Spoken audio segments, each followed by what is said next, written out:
O fim dos tempos, um tema que fascina e assombra a humanidade. Mas o que a Bíblia realmente ensina sobre o fim da história? Bom, hoje vamos explorar a escatologia, o estudo do fim dos tempos, e descobrir as diferentes visões cristãs que têm a dizer sobre o milênio, a igreja, a volta de Cristo e o destino de Satanás. Prepare-se para uma jornada teológica e fascinante.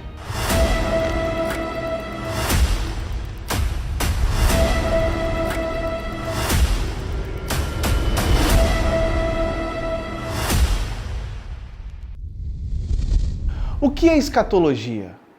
E por que importa? Escatologia é a área da teologia que estuda os eventos finais da história da humanidade e do mundo, segundo as Escrituras. Esse campo inclui temas como a volta de Cristo, o juízo final e o destino eterno das pessoas. Mas por que isso importa para nós hoje? A resposta é simples. A maneira como entendemos o futuro que afeta como vivemos o presente.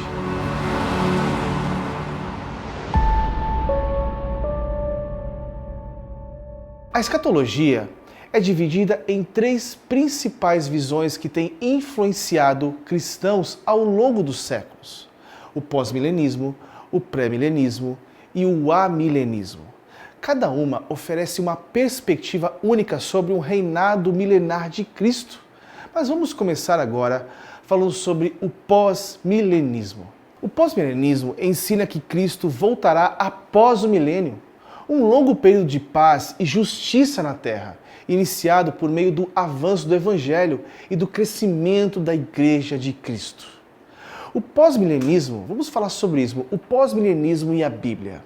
A visão pós-milenista vê uma conexão otimista com as passagens bíblicas como Salmos 22, 27, Isaías 9, verso 7, que falam sobre o governo de Deus crescendo continuamente.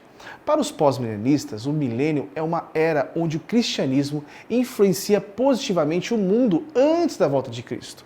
Essa visão se baseia na crença que as profecias de expansão do reino de Deus estão cumprindo progressivamente na história. Vamos lá. A grande comissão em Mateus 28, versos 19 a 20 é vista como uma base para que este evangelismo crescente em que a igreja está desempenhando um papel essencial no evangelismo. Mas e o milênio e a igreja? A igreja é o agente do reino de Deus no mundo e ela desempenha um papel fundamental na proclamação do evangelho e promove também a justiça. Para os pós-milenistas, o milênio representa o ápice da influência cristã, onde as nações serão discipuladas, transformadas, como previsto em Isaías capítulo 2, verso 2 a 4. Além disso, os pós-milenistas acreditam que essa era culminará em uma paz global e uma moralidade renovada, onde a justiça social e a paz internacional florescerão como resultado do quê? Do avanço do Evangelho. Mas e a volta de Cristo e Satanás? No pós-milenismo, a volta de Cristo acontece após o milênio. Satanás, durante esse tempo, é progressivamente derrotado pela expansão do reino de Deus. Mas para essa visão, a influência do diabo sobre as nações é limitada, como está descrito onde? Apocalipse capítulo 20, de verso 2 a 3, que fala ali sobre o julgamento final. Mas essa perspectiva vê o triunfo de Cristo como algo inevitável e a volta de Cristo como o evento culminante que trará o fim definitivo da história da humanidade e o julgamento final. Essa visão ganhou força com teólogos como Jonathan Edwards, no século XVIII, que acreditava no avanço do reino de Deus por meio do evangelismo e do reavivamento. Também teve nomes como Charles Hodge, que defendeu essa visão, especialmente em épocas de grande expansão missionária. Mas agora, eu quero falar para você sobre o pré-milenismo. Vamos entender melhor sobre isso? O pré-milenismo afirma que Jesus Cristo voltará antes de um período de 1000 anos literais de paz, justiça aqui na Terra. Este milênio será um reinado físico e visível de Cristo.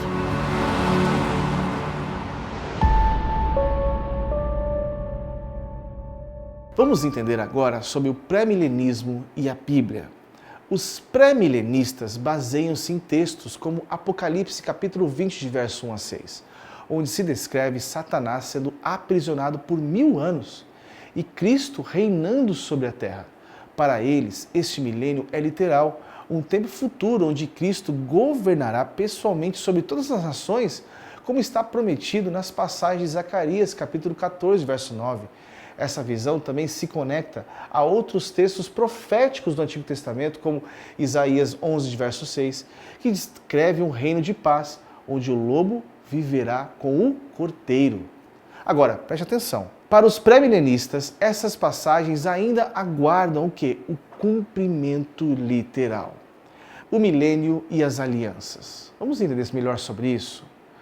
O pré-milenismo destaca a importância das alianças bíblicas, especialmente a aliança abraâmica e a promessa feita a Israel de que um reino terreno haveria esse reino.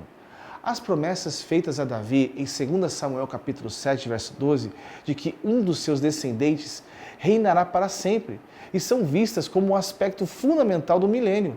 A igreja, nesse contexto, é um ministério temporário que será integrado ao plano de Deus para Israel. Então, os pré-milenistas defendem que o milênio será a concretização destas promessas feitas a Israel, que ainda não se cumpriram completamente. Eles acreditam que Israel será restaurado como uma nação fiel a Deus e que Cristo governará diretamente a partir de Jerusalém. E a igreja milênio? A igreja desempenha um papel crucial na história da redenção, mas os pré-milenistas veem uma distinção entre a igreja e Israel. A igreja será arrebatada antes da tribulação, enquanto Israel será restaurado durante o milênio. Eles acreditam que a igreja reina com Cristo no milênio, mas Israel ocupa um papel central nas profecias escatológicas. Agora preste atenção, para os pré-milenistas, a grande tribulação é um período futuro de intensa perseguição e julgamento que vai anteceder o milênio, ou seja, a igreja será resgatada desse período por meio de arrebatamento, conforme é interpretado no famoso texto de 1 Tessalonicenses, capítulo 4, verso 16. Gostou? Conseguiu compreender?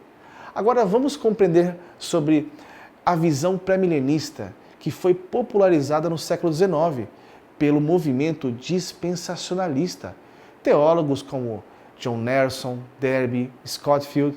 Agora, as suas obras influenciaram profundamente o cristianismo evangélico no século XIX e XX, particularmente no contexto americano. Não temos aquele famoso filme chamado Deixados para Trás, né? Você já ouviu? Tenho certeza que você já deve ter assistido. Isso é uma influência dispensacionalista. Conseguiu compreender? Mas agora vamos falar sobre o amilenismo.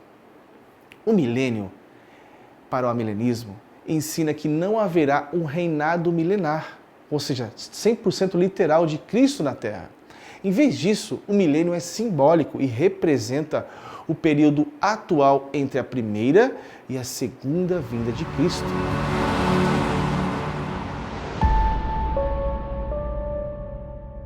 Interessante isso, não é verdade? Mas vamos compreender melhor. Como é que a gente entende o amilenismo e a Bíblia?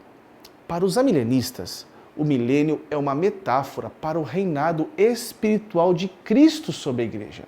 Eles interpretam Apocalipse 20 de uma forma totalmente simbólica. Ou seja, o amilenista ele vê o aprisionamento de Satanás como uma restrição do seu poder sobre os eleitos.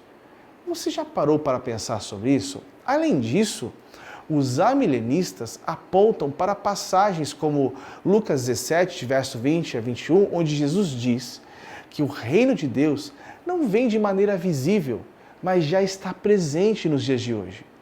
Eles veem o milênio como uma representação do período atual, em que Cristo reina no céu e a igreja, ela expande o seu reino aqui na terra, o reino de Cristo. Mas e o milênio e as alianças? Bom, Para os amilenistas, eles acreditam que as promessas feitas a Israel se cumprem na igreja. O novo Israel espiritual. A aliança abraâmica, portanto, é cumprida não de forma literal, mas em Cristo e sua igreja.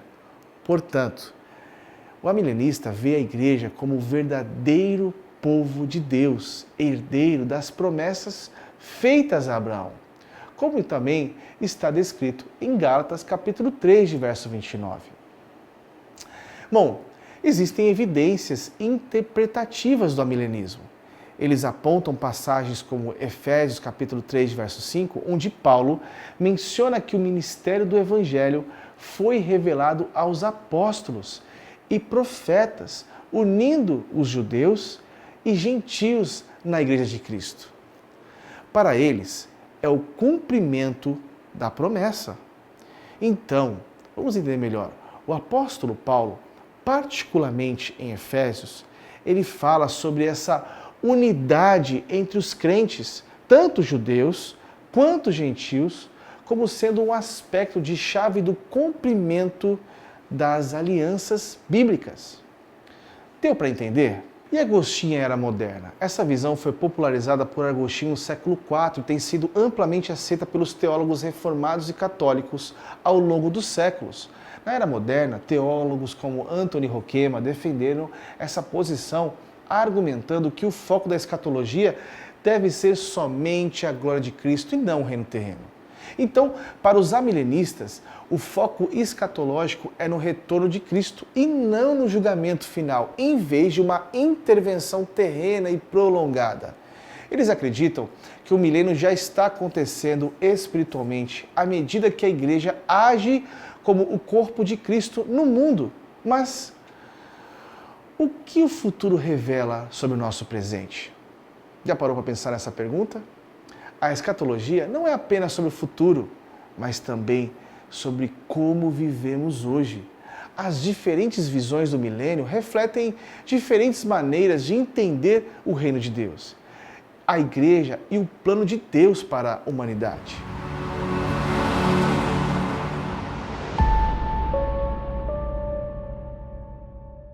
Mas e você? O que você acredita sobre o fim dos tempos? Como isso afeta a sua fé e a sua vida?